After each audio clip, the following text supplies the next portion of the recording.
am here, Kim Ford, with the one and only Mr. Jocko Sims. Welcome to my site. I am kimford.com. So I'm glad to be here with you. Clearly, I'm in my house. You're in your house for all the obvious reasons. So how have you been coping with the switch so far? Well, it's been interesting. It's been some trying times, some scary times, and if you watch TV, it's been quite weird. But for me, right now, even though I'm in what they're calling the epicenter of the issue here in New York City, it's a beautiful day. When I need to step out and get some fresh air, I do that. But I've been cooking, honing my cooking skills. Hanging out with my dogs and talking to family. That's great. I'm here in Atlanta and the weather is amazing, but we can't do anything. Can't do too much. Like, hey, we can't do too much, but we're all gonna make it through. So let's start a little bit from the beginning. Tell us about your journey into acting. Is this something you always wanted to do, or is this something you kind of stumbled into? No, it's something I never imagined doing, actually. When I when I was in high school, I wanted to be a doctor, a real doctor. And I had all the credentials of the top 5% of my class and National Honor Society. And I got to college and something told me, but I left out the part that was really interesting. I even had a medical symbol on my high school ring. Like that's how I was going to do it. I got to college my first year, and somehow, man, I was like, I don't want to be here for the next 12 years. I want to get on with my life. I'd always been creative. My mom always tried to encourage me to take, music classes and theater classes.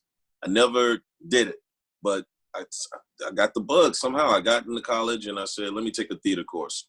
Took it. They welcomed me with open arms, and I fell in love with it. So I changed my major quickly to theater, and I studied it for 5 years. I graduated from UCLA, got my BA in theater, and as soon as I went on my first audition, my first one out, I actually booked it, and that's when this was what I was supposed to be doing.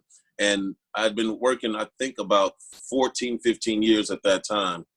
After that, and I'd always wanted to play a doctor for obvious reasons. And so this role came along on New Amsterdam. I booked it, and now I have a dream job. It's like two dreams. Wow.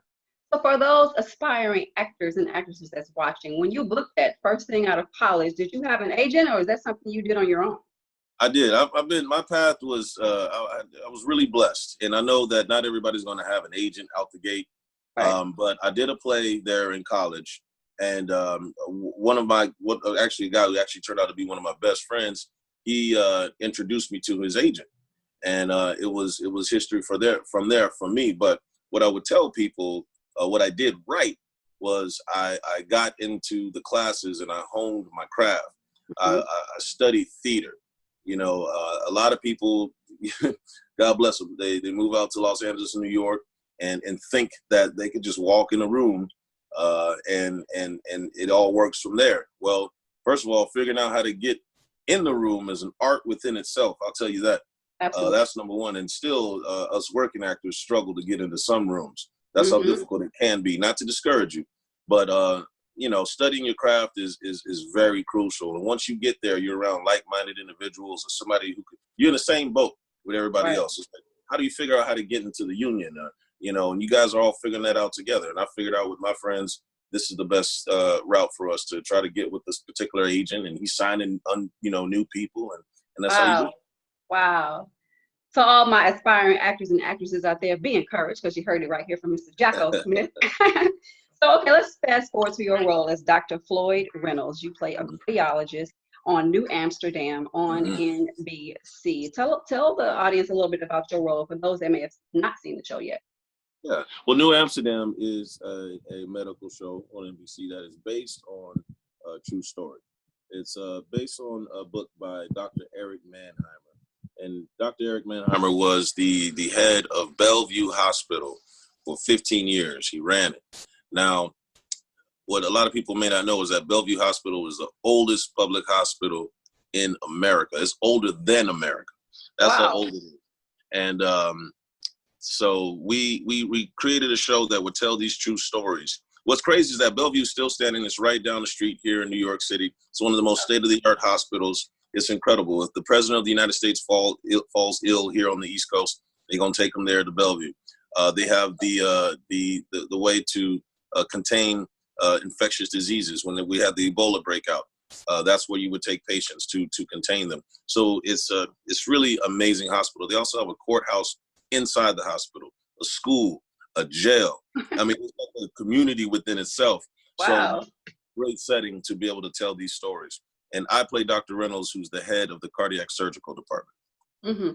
So, okay. So what are some things you've learned about the medical profession just by portraying your character? Yeah, what's really cool is that we tell all these stories, a lot of them true, and we get to learn so much. One of the more interesting things that I learned, I didn't know that you can actually negotiate your medical bill, coming out of, Wow. Did you know? What? No. They say this is what it is and pay it or else. No, you can actually talk about it and discuss, okay, maybe I can make these amount of payments on it, or what is this on the bill as you itemize. I didn't know I was going to be charged for this, and just talk them down, and that's something I learned. We be dropping gems. I advise people to watch. When they watch, they put the subtitles on, because sometimes the television, you got to move real fast, and right. But Max Goodwin, the character Max, he be dropping some stuff.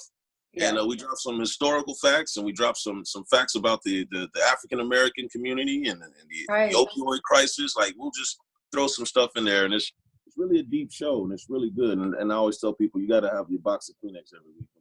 Wow. Absolutely love that. So how has what's going on in the country, in the world right now, does it hit home even closer to you? Because obviously you play a doctor. Well, not only that, but in recent news, I don't know if you've seen, but we had a show that dealt with an infectious disease breakout. I think you're covering up your mic. Oh, I apologize for That's that. okay. That's perfect. Okay. So we had an episode that was used to be called Pandemic, and it was it talked about an infectious disease breakout in New York City and how our hospital was getting overwhelmed.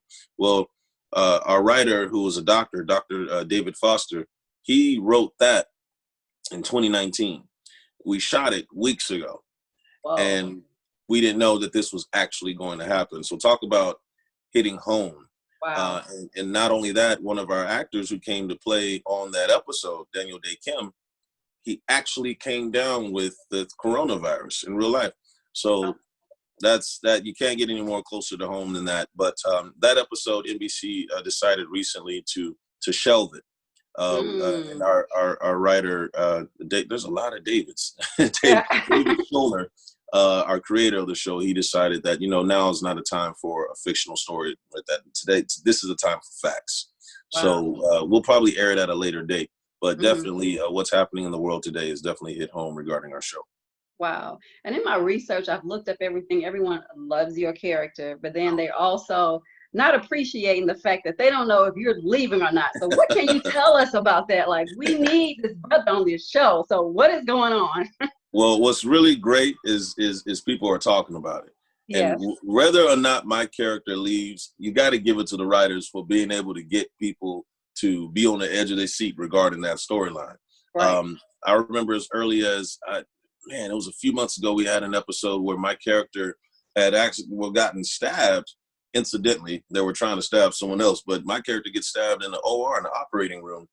Wow. And at the end of the episode, I had one little line, and I say to my fiance, and I say, San Francisco sounds really good right about now. Wow. And the internet went crazy. And we didn't expect that. And I was like, wow, if they only knew that for the next 7 episodes, we're going to tease that out and drag it out. And sure enough, man, they've been going nuts. And again, whatever happens, I have to commend the writers for being able to see that this was going to stir the pot a bit. I've been really enjoying it myself as a fan. Right, I'm sure. So you're also a writer and a producer. What are some type of stories you want to write and see on the screen for yourself? Well, for some reason, I've booked dramas mainly. I booked like just very few comedies, but I think I'm very funny. And my friend would argue the same, and we have a lot of fun. So I enjoy doing comedy. So I'm actually writing a buddy comedy right now with a good friend of mine. He used to be on The Last Ship with me, And what's funny about that is his name is Kevin Michael Martin. We met on the last ship. We went on to be guest stars, and it was a very dramatic show. Speaking of pandemic, the series I came off of was about a worldwide pandemic. So my character was as tough as nails, lieutenant, and he was like the scrub young guy in the military trying to get it together. Well, we hit it off so well on camera, but off camera, we were making everyone laugh on set. And not only did the writers decide we're supposed to do 5 episodes, they kept us for 5 years. They kept us around, and they added us in so many scenes. And we, at times, we would both be like a little bit of the comic relief on the show. So that was great. So I'm actually writing a comedy movie with him. Okay. And once we get closer to that coming out, I'll tell you more about it. But I'm really excited about that. We're all excited because we can all use some comedy right about now, especially later on. At any point, we're going to need more and more comedy. Amen to that. so we absolutely love that. So before I let you go, let them know how they can follow you on social media. Absolutely. You can follow me at Jocko Sims on Instagram. That's JOCKO SIMS. Same on Twitter and on Facebook. Add me as a friend. I haven't filled up all my friends yet. I'm still waiting for that to happen. Really? On Facebook? Okay. On my regular. It's been years. I add everybody. So you can add me on Facebook. Okay. And thank you very much. Okay. Thank you so much, guys. Make sure you check out New Amsterdam on NBC. NBC, thank you so much for connecting me and Mr. Jocko Sims. And we're going to wait and see how he plays out this. Is he going or is he not? So we're about to see. Thank you, Jocko. Thank you, Kim. We look forward to the next time. All right. All right. Thank you. Bye-bye.